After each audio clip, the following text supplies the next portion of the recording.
Саламатсыңарбы? Бүгүнкү сабагыбызда present continuous деген чакты үйрөнүүнү улантабыз. Өткөн сабакта түшүндүрүп кеткем, present continuous деген азыркы учурда болуп жаткан кыймыл аракетти көрсөткөн. Мисалы үчүн мен азыр сүйлөп жатсам не дейм? I am speaking дейм. Ал эми азыр машина айдап баратсам мен не дейм? I am driving. Демек, present continuous деген кандай куралат экен? Болуу деген этиш бар эле го, to be. Ошол to be'нин жардамы менен жана этишке ing деп коет. Ing деген мүчөнү улоо менен азыркы учурда болуп жаткан кыймыл аракетти айта алат экенбиз. Демек, present continuous деген азыркы учурда болуп жаткан кыймыл аракетти көрсөткөн. You are working, сен иштеп жатасың. He is cooking, ал тамак жасап жатат. She is teaching, ал сабак берип жатат. It is running, ал чуркап жатат.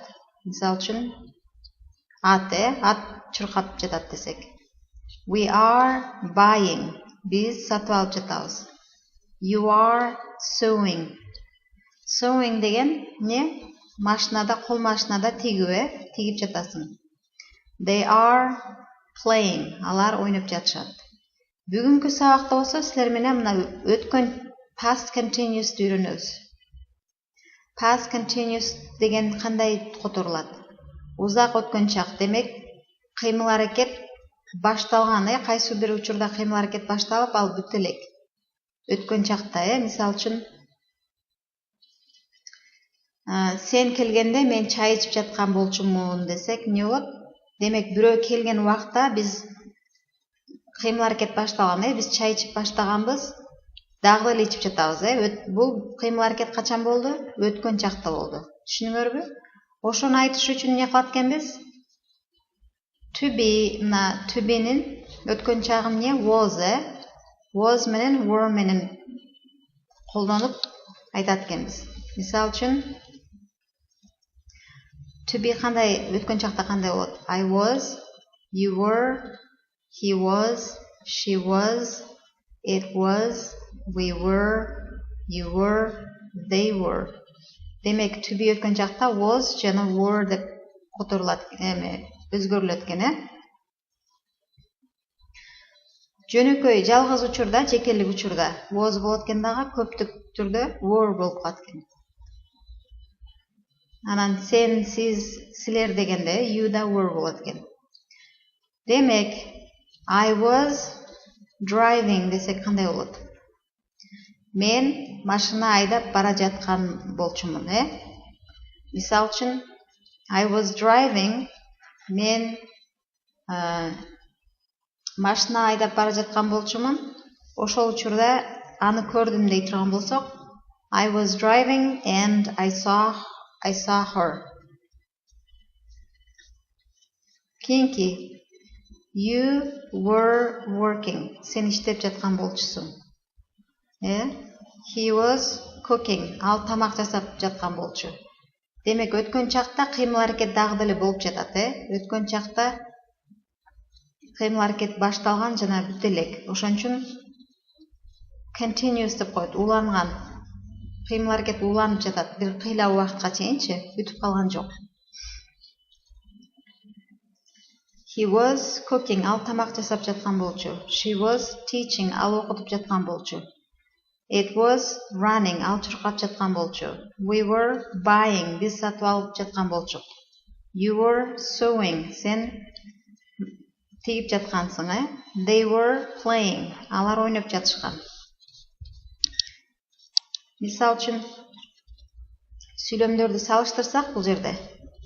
Эгерде силер I go to school десеңер, бул кайсы сүйлөм кайсыл чакта турган болот? Этишти карайбыз, Этиш учур чакта турат.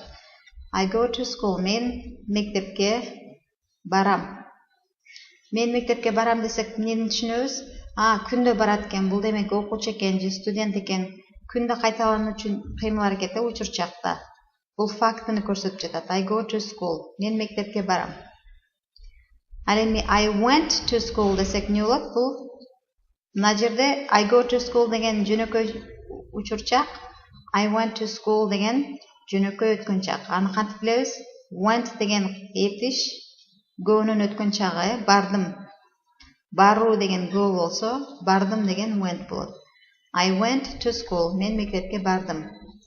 Ал эми I am going to school десек кандай болот? Мен мектепке бара жатам. I am going. Демек качан гана to be этишин көргөндө жана этишке иң уланган көргөнгөрдө экөө чогуу келсе, не дейсиңер? Бул демек кыймыл аракет азыр болуп жатат экен, I'm going to school. Азыр мен мектепке бара жатам. Ал эми I was going to school when I saw her десек не болот? Демек am өткөн чакта was болуп калды. I was going деген эмнеге өтүп калды? Өткөн чакка өтүп калды. Мен эмне кылдым дейт. Бул жерде карасаңар, эгерде байкасаңар, бул жерде эки этиш турат. Бирөөсү I was going, мен бара жаткан болчумун. Каяка? Мектепке. Качан? When? Качан? Мен аны көргөнүмдө дейт. When I saw her. Демек, мектепке бара жатканда мен аны көрдүм дейт. Демек, эки кыймыл аракет болуп жатат, бул жерде. Бирөөсү бүттү, көрдүм, бирөөсү бара жаткан болчумун. Ошол демек кыймыл аракет дагы деле уланып жатат, Ошон үчүн муну узак өткөн чак деп коебуз. I was going to school when I saw her. Эки кыймыл аракет чогуу жүрүп атат, бул жерде эгерде байкасаңар. Бара жаткан болчумун жана эмне кылдым дейт? Аны көрдүм дейт. Түшүнүңөрбү? I was cleaning the house when she called. Мен эмне кылып жаткан болчумун? I was cleaning. Тазалап жатканмын дейт. Эмнени? The house, үйдү. Качан? When, качан? Ал телефон кылганда дейт. When she called, ал телефон кылганда мен эмне кылып аткам дейт. Мен үй тазалап жаткам. Демек, телефон кылды, ошол моментте эмне кылып аттык? Үй жыйнап аттык. Демек, кыймыл аракет башталган, үй жыйнап баштадык, уланып аткан, ошол моментте. Түшүнүңөрбү? Ошон үчүн past continuous was cleaning, Ал эми present continuous am going. Аны учурчакта турган каяктан билебиз? To be'нин учурчагы am, өткөн чагы was. Кийинки сүйлөмүбүз. We were leaving home when she came. Биз эмне кылып аттык дейт? Leave деген кетүү, Каяктан кетип атат? Үйдөн кетип жатканбыз дейт, Биз үйдөн кетип жатканда she came. Ал келди. Демек, эмне кылып атабыз? Биз үйдөн кетип жатабыз. Ошол убакта ким келди? Ал келди дейт.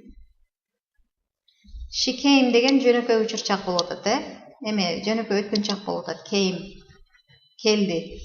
Ал эми were leaving бул past continuous, бул кыймыл аракет уланып жатат. Демек, ал келгенде биз үйдөн кетип жаткан болчубуз дейт, Кыймыл аракет уланып жатат. They were fighting when Dad came home. Качан атам үйгө келгенде эмне болуп атты дейт? Алар were fighting. Алар мушташып жатышкан дейт. Жатышкан болчу дейт, Демек, атам үйгө келгенде алар мушташып жатышкан болчу дейт, Түшүнүңөрбү? Демек, эки кыймыл аракет тегиз бирдей жүрүп жатат бул учурда. Ата үйгө келди, балдар болсо ошол учурда эмне мушташып атышат, Түшүнүңөрбү? Бул came деген жөнөкөй өткөн чакы, келди. Ал эми were fighting бул эмне татаалыраак өткөн чак, узак өткөн чак. Ошол учурда кыймыл аракет дагы деле жүрүп жатат. Өткөн чакта кыймыл аракет дагы деле кандай десем, уланып жаткан кыймыл аракетте, бүтүп калган жок. Эми бул жерде кайталоо кылабыз. Демек, to be'нин өткөн чагы кандай болот экен? Was, were деп өткөн чак болот экен to be. Мисал үчүн, муну жатташыңар керек үйдөн. I was, you were, he was, she was, we were, you were, they were деп жаттагыла үйдөн. Мен болгонмун, сен болгонсуң, ал болгон, биз болгонбуз, силер болгонсуңар, алар болушкан. Сиз болгонсуз, Түшүнүңөрбү? Эми ушуну колдонуп туруп, буга эмне кылабыз? Этишти кошуп, этишке эңди уласак, эмне болот экен? Өткөн чактагы узак уланып жаткан кыймыл аракет болот экен. I was walking, мен басып бара жаткан болчумун. You were reading, сен окуп жаткан болчусуң. He was speaking, ал сүйлөп жаткан болчу. She was driving, ал машина айдап бараткан болчу. We were flying, биз учуп жатканбыз. Самолетте. You were sleeping, силер уктап жаткан болчусуңар. They were laughing, алар каткырып күлүп жатышкан дейт, Түшүнүңөрбү? Демек, бул кайсы чакта турат? Өткөн чакта. Аны каяктан билебиз? Was менен were болуу деген to be'нин этиштин өткөн чагы болгондуктан билебиз, Ошондуктан өткөн чагы экен деп билебиз. Past continuous. Эми үйдөн бул сүйлөмдөрдү үйдөн өзүңөр которуп эмеге комментарийга жазгыла. Анан чогуу дискуссия кылабыз. Have a good night. I will see you soon. Bye bye.